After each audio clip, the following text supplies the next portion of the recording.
창세기를 통해서 아브라함의 일대기를 살펴보고 있습니다. 아브라함의 일대기를 살펴보는 중에 롯과 소돔과 고모라 이야기가 마치 삽입구처럼 이렇게 등장하는 것을 보게 되죠. 하나님께서 소돔과 고모라의 죄악이 너무 커서 부르짖음이 심하기 때문에 도대체 어느 정도인지 직접 천사들을 보내셔서 그 소돔과 고모라의 형편을 살피게 하십니다. 천사 두 사람이 사람의 모습으로 소돔성에 들어오는데 오늘 본문의 배경이 그것이죠. 두 천사가 소돔에 이르는데 마침 롯이 소돔 성문에 앉아 있었다. 소돔 성문에 앉아 있다가 보니까 자기가 이전에 보지 못했던 낯선 이방인들이 성문으로 들어오는 것을 보게 됩니다. 그들을 보고 지체없이 롯이 달려가서 그들에게 엎드려서 절을 하면서 요청을 하는 거예요. 롯이 이들이 천사인 줄 알고 요청하는 것은 아니에요. 나그네를 영접하겠다라는 마음으로 요청하는 것이죠. 그래서 자기 집으로 와서 씻고 먹고 주무시고 나이 밝으면 가소서 이렇게 요청을 합니다. 굳이 이 두 나그네가 자기들은 거리에서 밤을 새겠다는 거예요. 롯이 계속해서 간청하니까 이 두 나그네가 롯의 집에 들어오게 되죠. 이 모습은 우리가 지난번에 살펴본 모습하고 좀 오버랩되는 그런 것을 보게 돼요. 아브라함이 장막 앞에 앉아 있다가 나그네 세 사람이 오는 것을 보고 달려가서 영접했는데 결국 그 나그네들이 하나님과 천사들이었던 것을 우리가 보았죠. 아브라함이 지나가던 나그네를 그냥 보내지 않고 기꺼이 달려가서 영접하고 또 무교병을 부르고 소가지를 잡아서 대접했던 모습과 낯선 이방인이 성중에 들어왔을 때 그들을 거리에서 밤새우도록 내버려 두지 않고 달려가서 그들을 영접하고 자기 집으로 맞아들인 롯의 모습이 너무나 닮아있는 거예요. 결국 롯이 누구를 통해서 그러한 모습을 배웠겠는가? 일찍 아버지가 돌아가시고 나서 자기 어린 시절부터 자기를 키워주었던 아브라함의 모습을 통해서 고스란히 그런 것을 배운 것이 아닙니다. 그가 어렸을 때부터 아브라함을 통해서 하나님을 배우고 또 나그네 영접하는 것도 배우고 세상 살아가는 지혜들도 배웠다는 것이죠. 중요한 게 참 눈이 무섭다고요. 세상에서 제일 무서운 눈이 나를 바라보는 자식들의 눈이 되잖아요. 그러니까 자식들은요, 부모님 한 거 본 그대로 배우고 또 그렇게 살아가는 것을 보게 돼요. 롯도 아브라함이 한 것을 본 그대로 그가 따라하면서 살아가는 모습을 보는 거죠. 그런데 그 밤에 문제가 생겼습니다. 소돔성에서 그 밤에 남녀노소를 물어나고 성중 사람들이 다 롯의 집으로 몰려온 것이죠. 그리고 그들이 요구합니다. 너희 집에 들어온 그 사람들을 끌어내라. 어디 있느냐? 그 사람들을 끌어내라. 우리가 상관하리라. 아마 천사들이 사람의 모습으로 왔기 때문에 굉장히 핸섬했나 봐요. 거기다가 연고가 없으니까 사람들이 그 사람들의 해를 끼치는 것에 대한 두려움이 없어요. 그래서 소돔성의 남녀노소들이 다 몰려와서 끌어내라는 거예요. 우리가 상관하겠다. 여기서 상관한다라는 말에 그 숨어있는 의미가 뭐냐면 우리가 그 사람들과 성적인 관계를 갖겠다. 다시 말하면 소돔성에 있는 남자들이요, 주축이 돼서 이 사람들이 아름다워 보이니까 이 사람들을 끌어내서 우리가 성적인 관계를 맺겠다. 동성애를 하겠다. 이렇게 지금 요구하고 있습니다. 성경에 나오는 어떤 공식적인 최초의 동성애에 대한 그런 기록이 오늘 본문의 내용입니다. 요즘 우리 사회도요, 동성애 문제로 인하여서 많은 이슈가 되는 것을 보게 되죠. 심지어 교회도 인권의 문제를 들어서 동성애를 합법화시켜야 된다. 또 동성애자 목사 안수 허용해야 된다. 목회자가 교회 안에서 동성애자들 결혼 주례해줘야 된다. 이렇게 주장하는 분들이 있습니다. 그게 이제 인권을 존중하는 것이라는 거죠. 근데 여러분, 인권을 존중하는 것이 먼저입니까? 하나님의 뜻을 따르는 게 먼저입니까? 잘 생각해 보세요. 어떤 사람을 불쌍히 여기는 마음, 너무 안 됐다라는 마음이 먼저입니까? 하나님의 뜻에 순종하는 게 먼저입니까? 의외로 많은 사람들이요, 불쌍한 마음을 먼저 따라가는 경우가 많아요. 판단의 기준이 하나님의 말씀이고 하나님의 법이 아니라 내 감정이고 내 경험이고 내 느낌인 경우들이 얼마나 많이 있는지 몰라요. 역사를 공부해 보면요, 어떤 사회나 어떤 문화에 그 문화가 멸망할 그 마지막 말기에 일어나는 현상 중에 하나가 동성애인 것을 보게 돼요. 그리고 우리가 아는 대로 소돔과 고모라가 조금 있다가 멸망하잖아요.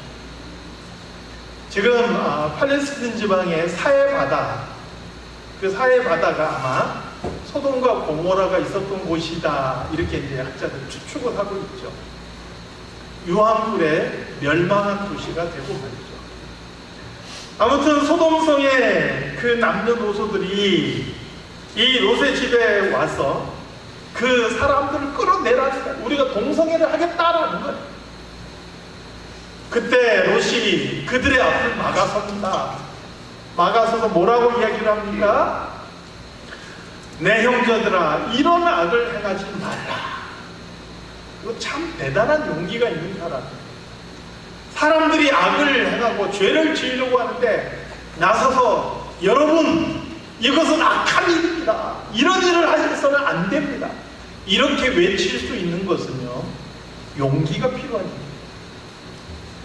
여러분, 오늘 우리 그리스도인들은요, 천만인이 다 예스라고 이야기해도 하나님의 뜻이 아니라면 나 홀로라도 노 할 수 있어요.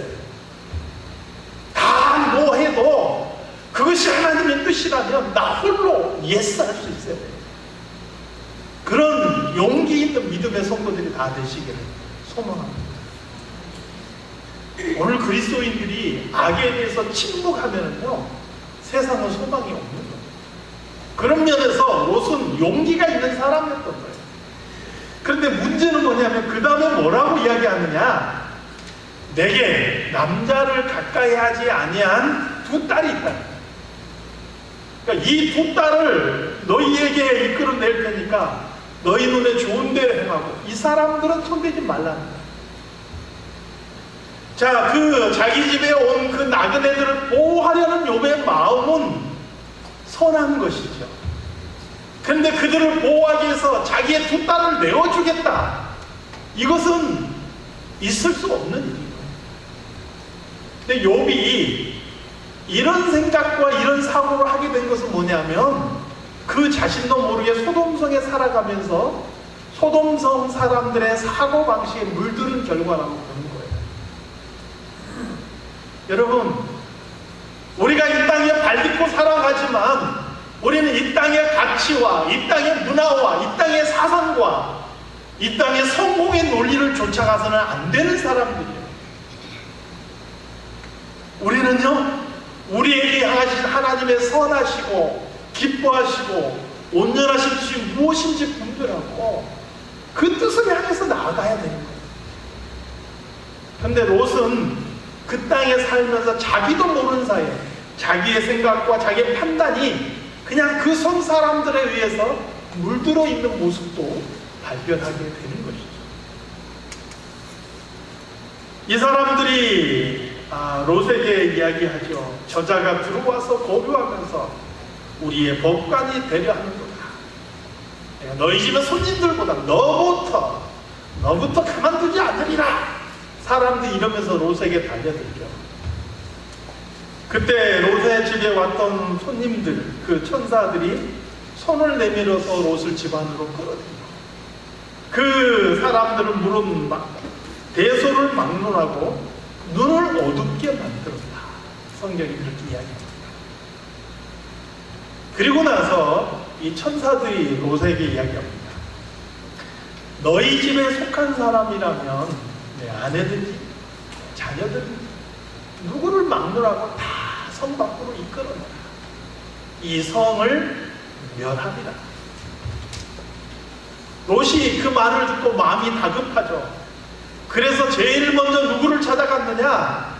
물론 자기 아내와 딸들은 집에 있으니까 자기 딸들과 결혼하기로 약속된 사위들을 찾아갔어요. 그 사위들을 향해서 뭐라고 외쳤어요? 여보게들, 이 성이 멸망한다네. 빨리 우리와 함께 이 성을 나가세요. 여러분, 이 모습도요, 오늘 이 시대에 우리 그리스도인들이 가져야 될 모습 중에 하나예요. 여러분, 이 세상이 살만하고 뭔가 발전하고 정말 풍요롭고 살기 좋아 보여도요, 이 세상은 결코 영원하지 않다는 것을 기억하시기 바랍니다. 주님께서 이 땅에 오셨을 때 이 세상이 끝날 날이 있을 것이고, 그때는 우리가 주님 앞에서 우리의 모든 선악간에 심판받을 날이 있음을 기억하시기 바라요. 이것을요, 우리만 알고 끝내버리면 안 됩니다. 내 주변 사람들에게 알려야 돼요. 저는 주일학교 사역을 참 오래 했는데요. 주일학생들을 가르치다 보면 참 감동스러운 그런 그 기억들이 많이 있어요. 유치부 아이들을 가르쳤는데요. 유치부면 5살, 6살이에요. 5살, 6살짜리 아이들을 가르치고 그들에게 복음을 제시하고 기도를 시켰는데 5살, 6살짜리 아이들이요, 눈물을 흘리면서 정말 자기들 죄를 회개하고 하나님 앞에 기도하는 아이들이, 그 교사들도요, 처음에 믿지를 않았어요. 애들이 뭘 한다고 기도해? 아이, 전도사님, 그때 제가 전도사님, 애들한테 그냥 이벤트 해주고 그렇게 하면 되는 거지. 애들한테 복음을 제시한다고 애들이 뭘 안 됩니까? 괜히 그러지 맙시다. 막 그랬는데, 실제로 아이들에게 복음을 제시하고 죄가 무엇인지, 또 우리가 얼마만큼 죄인인지, 그것을 위해서 예수님께서 어떤 희생을 치렀는지를 아이들에게 막 제시를 해주니까 그 아이들이 눈물을 흘리면서 기도를 하는 거예요. 회개하면서 기도하는 거예요. 그걸 보고 막상 했던 저도 놀라고, 교사들은 더 놀라고, 그런 경험이 있어요. 그것뿐만 아니라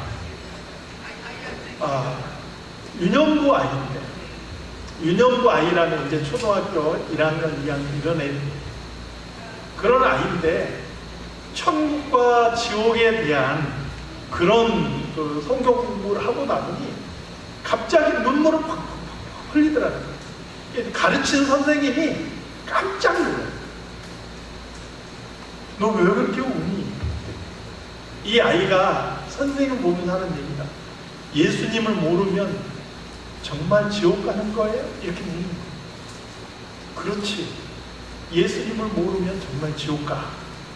그러니까 막 눈물을 흘리면서 우리 할머니가 아직 예수님을 모른다. 우리 할머니 지옥 가면 어떡하나. 그래서 선생님이 그 아이에게, 그러면 너가 할머니에게 예수님을 알려주면 되잖아. 이렇게 알려줘요. 어린 아이들인데도요, 그런 생각을 해요. 그래서 정말 복음의 진리를 알고 나서 그것을 접하는 그 순간 내가 사랑하는 사람들, 내 가족, 내가 아끼는 사람들 어떡하나라는 그런 그 안타까움을 갖게 된다. 그리고 이게 마땅한 것이고 이게 정상이라는 것이죠. 사랑하는 성도 여러분, 오늘 복음의 진리를 알고 그 말씀에 반응하고 감동하고 기도할 뿐만 아니라 그것이 옳기 때문에, 그것이 이 역사 속에 실제로 일어날 일이기 때문에 내가 정말 아끼고 사랑하는 사람들이라면 그것을 알려주고 전해야 되지 않겠느냐라는 거예요. 적어도 오늘 본문에 보니까 롯은 그러한 시도를 했던 사람이라는 거예요. 자기 사위들에게 여보게들 이 성이 멸망한다네, 우리와 함께 이 성을 나갔어요. 이것을 사위들에게 알렸다는 거예요. 문제는 뭡니까? 이 사위들이 롯의 말을 어떻게 여겼다고요? 어떻게 여겼다고요? 이럴 때 제가 크게 해주면 제가 힘이 나요. 다시 한번요. 롯의 사위들이 롯의 말을 무엇으로 여겼어요? 농담으로 여겼어요. 저는 오늘 본문을 보면서 롯의 그 빛과 그림자의 모습을 보게 됩니다. 여러분, 롯이 과연 의인일까요? 롯이라는 사람 의인인가요? 얼른 판단이 안 서시죠. 그런데 성경을 보니까 롯은 의인으로 그렇게 불려지는 것을 보게 됩니다. 베드로 사도는 이 롯을 보면서 베드로후서 2장 7절에서 8절 말씀 한번 이건 같이 찾아봅시다. 베드로후서 2장 7절에서 8절 말씀.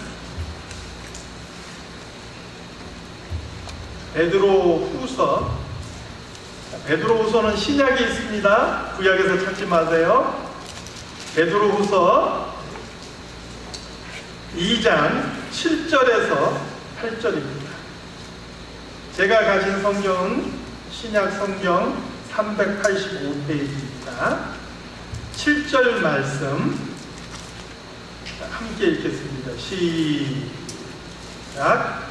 무법한 자들의 음란한 행실로 말미암아 고통당하는 의로운 롯을 거두셨으니 이는 이 의인이 그들 중에 거하여 날마다 저 불법한 행실을 보고 들으므로 그 의로운 심령이 상한다.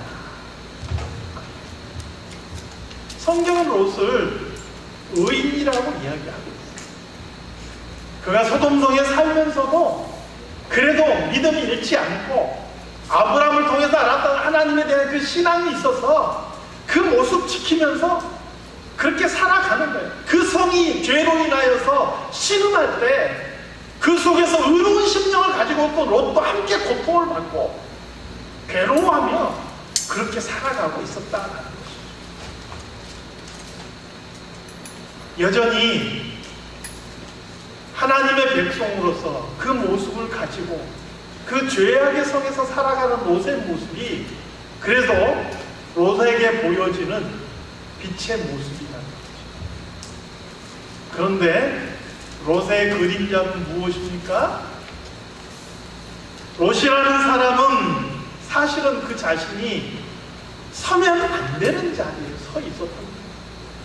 시편 1편 말씀에 보니까 진짜 복 있는 사람이 어떤 사람들이냐? 복 있는 사람은 악인의 꾀를 따르지 않는 사람, 죄인의 길에 서지 않는 사람, 오만한 자의 자리에 앉지 않는 사람, 이런 사람이 복이 있는 사람이다 말씀하고 있습니다. 시편 84편에서는 악인의 장막에 거하지 않는 사람, 내가 서 있어야 될 자리에 서 있고 내가 있지 말아야 될 자리에 있지 않는 사람, 이런 사람이 바로 복 있는 사람이다. 창세기 13장 10절 말씀에 보니까 아브라함과 갈라설 때 롯은 자기가 선택할 그 땅을 무엇을 기준으로 삼았느냐 보니까 풍요로움을 기준으로 삼았어요. 그가 눈을 들어서 보니까 소돔성이 있는 곳은 물이 넉넉한 땅이었어요. 그래서 보니까 푸르른 땅이에요. 내 양과 소를 먹이기에 풍성한 풀이 있는 곳이에요. 성경에 보니까 그 소돔과 고모라를 보니까 그것이 얼마나 풍요로웠는지 에덴 동산 같고 애굽 땅과 같았다, 이렇게 표현하고 있어요. 그리고 더 중요한 건 하나님께서 그 성을 멸하기 전이었다. 그 성을 멸하기 전이었는데 그 성이 가장 풍요롭고 살만한 땅이었다, 이렇게 성경은 기록하고 있습니다. 풍요로웠지만 죄가 많아서 하나님께서 지금 멸하기 바로 직전입니다. 그게 바로 소돔성. 그런데 이 롯은 무엇을 봤어요? 그 성에 가득한 죄를 본 게 아니고 그 성 사람들이 누리고 있는 풍요로움을 봤다라는 거예요. 애초에 롯은요, 세상을 바라보는 기준이 그거였어요. 하나님께서 이 성을 어떻게 보시는가가 아니라 이 성이 얼마나 풍요로운가, 이것을 봤다라는 거예요. 세상을 보는 기준과 살아가는 기준이 다른 거였어요. 하나님의 자녀인데도 불구하고 하나님의 뜻이 어디에 있는지, 하나님이 무엇을 기뻐하시는지를 기준으로 보는 게 아니고 나에게 무엇이 유익한지, 나에게 필요한 것이 여기에 갖춰져 있는지, 내 필요를 채워줄 수 있는지, 그것을 기준으로 해서 그것을 판단했다 하는 것이죠. 본문 1절에 보니까 롯이 소돔 성문에 앉았다라고 말씀합니다. 여러분, 소돔 성문에 앉았다라는 것은 아무나 앉을 수 있는 게 아니에요. 소돔 성문에 앉을 수 있는 사람은요, 그 소돔 성에서 아주 유력한 유지들만 앉을 수가 있어요. 주로 이 성문에서 재판이 많이 이루어지는데 성문에 앉은 사람들이 이 재판에 참여하는 거예요. 그러니까 롯이라는 사람은 소돔 성에서도 어떤 사람이에요? 유력한 사람이에요. 성공한 사람이에요. 그는 소돔 성에서 나름대로 출세한 사람인 거예요. 그 성에서 출세했고 때로는 그것 때문에 그 성문 사람들의 시기와 질투도 받았어요. 오늘 본문에 보니까 롯이 소돔 성문 사람들을 막아섰을 때 그 성문 사람들이 뭐라고 이야기합니까? 이자가 우리 가운데 와서 거류하면서, 거류한다라는 것은요, 소돔 성문 사람들이 롯을 완전히 자기의 성에 사는 자기들 사람이라고 인정 안 한 거예요. 거류라는 것은 임시로 거주한다라는 의미입니다. 이자가 우리 성에 와서 거류하면서 우리의 법관이 되려 하는도다, 이렇게 이야기했어요. 실제로 이 롯이라는 사람이 성문에 앉았다라는 건 재판에 참여했다라는 거예요. 그러니까 그 모습이 불편하고 시기가 나고 질투가 났던 사람들이 있었다는 거예요. 그래서 이 기회에 그 불만이 한꺼번에 터져 나오는 거예요. 그래서 우리가 네 손님보다 너부터 해야 된다, 이런 감정이 터져 나온 거죠. 아무튼 간에 이 롯은 소돔성에서도 아주 유력한 사람이 된 것이죠. 그런데 문제는 뭐예요? 그가 자기의 이익과 자기 욕심을 쫓아서 소돔성에 왔고 그 성에서 성공한 사람은 되었는데, 그리고 자기의 신앙 지키며 살기는 했는데 그리스도인으로서 그 성 중에 아무런 영향력이 없는 사람이었다. 그의 아내는 어떻게 됐습니까? 소돔성을 탈출할 때 뒤를 돌아보지 말라라는 명령을 어기고 그 성이 불탈 때 뒤를 돌아보다가 무엇이 됐어요? 소금 기둥으로 변하고 말았어요. 그의 딸들은 어떻게 됐습니까? 아버지와 함께 탈출했어요. 탈출했는데 이 딸들이 가만히 생각해 보니까 우리 남편들 될 사람들은 소돔성에서 다 죽어버렸고 이제 우리는 후대를 어떻게 남기냐? 그래, 우리 아버지한테 술 먹이고 아버지가 취해 있을 때 아버지와 관계를 맺어서 우리가 후대를 남기자. 딸들이 하룻밤씩 교대로 아버지에게 술 먹이고요, 아버지와 성관계를 맺고 그것을 통해서 자녀를 낳는 거예요.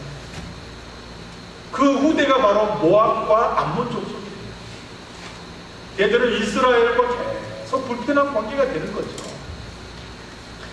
여러분, 사실은 이게 있을 수 있는 일입니까? 일어나서는 안 되는 일이 일어나는 거잖아요. 그럼 딸들이 너무나도 자연스럽게, 야, 우리가 아버지에게 술을 먹이고 아버지를 통해서 우리가 후대를 보자, 이렇게 생각할 수 있는 것은 뭐냐? 롯이 자기 자신의 신앙은 지켰을지 몰라도 자기 딸들에게는 어떻게 하나님의 백성으로서 살아가야 되는지 그 믿음도 신앙도 교육도 아무것도 남기지 못했다는 거예요. 딸들은 소돔성에 살면서 너무나 자연스럽게 소돔 성민이 된 거예요. 소돔성 사람들의 생각과 그 사고방식에 물들어서 그렇게 살아버리게 된 것이죠. 오늘 여기 우리 자녀들이 함께 있습니다. 정말 사랑하는 성도 여러분, 우리 자녀들이 하나님의 말씀에 따라서 그렇게 믿음을 가지고 자라나고 하나님의 뜻에 따라서 자기들의 미래를 꿈꾸고 하나님의 뜻을 이루어가는 그러한 꿈을 펼쳐나갈 수 있는 우리 자녀들이 되기를 간절히 바랍니다. 이것을 위해서 기도하셔야 합니다. 우리 자녀들 중에 한 사람도 믿음의 배신자들이 나오지 않게 하시고 우리의 믿음이 우리의 자녀들을 통해서 주님 오시는 그날까지 대대로 이어가게 해주시옵소서. 아브라함의 하나님, 이삭의 하나님, 야곱의 하나님이셨던 것처럼 그런 믿음의 역사가 이어지게 하시옵소서. 이렇게 기도하셔야 돼요. 오늘 롯의 모습은, 롯의 믿음은요, 한 대를 못 넘어가요. 그의 자녀들에게 전해지지 못한 모습을 보는 거죠. 그뿐만이 아니죠. 그의 사위들은 롯의 말을 어떻게 여겼다고요? 농담으로 여겼다. 장인이 될 사람인데 장인 될 사람의 그 말을 농담으로 여겼다. 롯은 세상적으로 봤을 때는 성공한 사람일 수 있어요. 풍요로운 그런 재산을 가지고 그 성에서 성공해서 유지로서 그렇게 떵떵거리며 살아가는 그런 사람이었을지는 몰라요. 그런데 신앙인으로 봤을 때는 그는 어쩌면 실패한 사람이야. 자기 한 믿음 건사하기도 버겁고 그 소돔성에 살면서 자기 믿음 지키는데 급급했고 자기 자신도 고통스러워하면서 다른 사람 돌아보지 못하는 그런 롯의 모습을 보게 되는 것이죠. 사랑하는 성도 여러분, 오늘 저와 여러분은 우리 자신이 믿음 안에서 굳건하게 설 뿐만 아니라 우리 주변을 돌아보고 다른 사람도 돌아보고 그 사람들도 믿음 안에 견고하게 세우며 많은 사람들에게 선한 영향력을 끼쳐나가는 그러한 그리스도인들로 설 수 있기를 소망합니다. 마태복음 5장 13절에서 16절 말씀에 보니까 우리 주님께서 말씀하시기를 너희는 세상의 소금이다. 소금이 맛을 잃으면 무엇으로 짜게 하냐? 오직 밖에 버리워 밟힐 뿐이다. 너희는 세상의 빛이다. 그렇게 말씀하시죠. 그러면서 너희 빛이 사람 앞에 비추게 하여 그들로 너희 착한 행실을 보고 하늘에 계신 너희 아버지께 영광을 돌리게 하라 말씀하셨어요. 그러니까 우리가 세상 속에 살아가면서 빛으로 소금으로 그렇게 드러나게 되면 그게 우리 그리스도인들이 갖게 되는 영향력이다. 성경에 보니까 혹시라도요, 제가 모르는 구절 혹시 찾으신 분 있으면 저에게 알려주세요. 저는 적어도 성경에 보니까 너희가 세상을 변화시켜라 이렇게 명령하신 구절을 저는 발견 못했어요. 많은 분들이요, 자 우리가 세상을 변화시키자 이렇게 외치는 경우들이 있는데, 적어도 성경에 보니까 세상을 변화시켜라 라고 말씀하시지 않았어요. 오히려 성경은 무수하게 반복해서 너희가 변해야 된다라고 말씀합니다. 너희가 하나님의 자녀로서 변해야 된다. 하나님의 뜻이 무엇인지 분별하고 변화를 받아서 새 사람이 되어야 된다. 그렇게 말씀하고 계셔요. 그리고 변화되어서 새 사람 된 우리가 세상의 빛이고 소금이고, 세상의 빛으로 소금으로서 살아가는 우리의 모습을 보면 자연스럽게 사람들이 그것을 통해서 하나님께 영광을 돌리게 되는 것입니다. 빛이 있으면 식물들은 그곳으로 방향을 향하듯이 모든 것이 그 빛으로 나오듯이 사람들이 자연스럽게 그 빛 가운데로 나오게 된다. 성경은 그렇게 말씀하고 있습니다. 그러면 롯이 소돔성에 살면서 그 땅에 영향력을 발휘하지 못했던 것은 무엇이냐? 그가 믿음은 있었지만 그 성 중에서 빛으로 소금으로 드러나지 못했다라는 증거. 왜 빛으로 소금으로 드러나지 못했습니까? 그가 바라보는 인생의 목표나 그의 생각이 소돔 성에 사는 사람들과 다를 바가 없었던, 어떻게 하면 성공할 것인가? 어떻게 하면 풍요롭게 살 것인가? 어떻게 하면 출세할 것인가? 이게 그의 삶의 목표였고 그가 바라보는 것이었잖아요.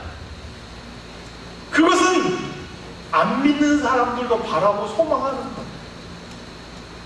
적어도 오늘 그리스도인이라면 세상 사람들과 다른 목표, 다른 생각을 하면서 살아가야 되지 않겠느냐는 거예요.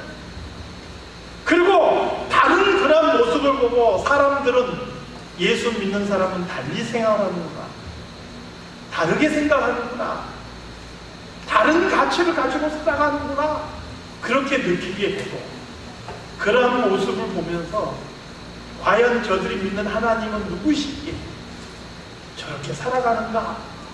사람들이 하나님을 궁금하게 여기고, 그 궁금함이 커지면 자연스럽게 하나님을 찾아서 나오게 된다. 롯은 소돔성 사람들과 다른 생각이 없었어요. 다른 목표가 없었던 거예요. 그래서 자기 믿음 지키기에도 정말 버거운 그런 삶을 살아갔거든요. 그 성에서는 성공했을지 몰라도 신앙인으로서는 실패한 롯의 모습을 보는 것이죠. 사랑하는 성도 여러분, 이 이민 생활이라는 부분들이 참 좀 팍팍하고 힘들고 외로운 요소들이 많이 있습니다. 가끔 가다가 우리는 그렇게 생각할 수 있어요. 하나님의 뜻은 이것일지 몰라도, 성경은 이렇게 말할지 몰라도, 뭐 이민생활이 그런가, 이민생활 다 그렇지 뭐, 이렇게 하면서 합리화해버리지 말기 바랍니다. 이민생활 힘들고 빡빡하고 외로울지라도 우리가 하나님의 말씀대로 그렇게 판단하고 하나님의 말씀대로 순종하고 그렇게 살아가려고 노력하는 성도들이 되기를 바랍니다. 굳이 남들 볼 필요 없어요. 남들 바꾸려고 할 필요 없어요. 내가 그렇게 말씀대로 그렇게 생각하고 말씀대로 판단하고 하나님의 말씀을 내 삶의 목표로 삼고 그렇게 살아가다 보면 자연스럽게 주변의 사람들이 그런 내 모습을 통해서 하나님을 보게 된다. 오늘 이 세상의 빛으로 소금으로서 세상 사람들에게 자연스럽게 하나님을 알려줄 수 있는 그런 영향력 있는 그리스도인들이 되기를 바랍니다. 이 이민생활하면서 나 한 사람 살아내고 내 한 사람 신앙 지키는데 급급해서 그렇게 살아가는 성도가 아니고요. 주변에 선한 영향력을 많이 끼치고 많은 사람들에게 하나님을 알려줄 수 있는 그런 모든 성도들이 다 되시고 주님의 이름으로 축원합니다. 하나님 아버지, 오늘 롯의 모습을 통해서 그의 빛과 그림자를 살펴봅니다. 너희는 세상의 소금이라, 너희는 세상의 빛이라 말씀하셨는데 오늘 우리도 여전히 내 한 몸 건사하기에 급급해서 그렇게 살아가고 있지는 않습니까? 하나님, 우리를 긍휼히 여겨주시고 우리를 새롭게 하여 주시옵소서. 주님 말씀하신 대로 빛으로 소금으로 이 땅을 살아갈 수 있는 성도들이 되게 하시고 우리가 정말 변화받아서 하나님의 선하시며 기뻐하시며 온전하신 뜻을 이루어가는 그런 성도들이 되게 하여 주시옵소서. 거룩하신 예수 그리스도 이름으로 기도드리옵나이다.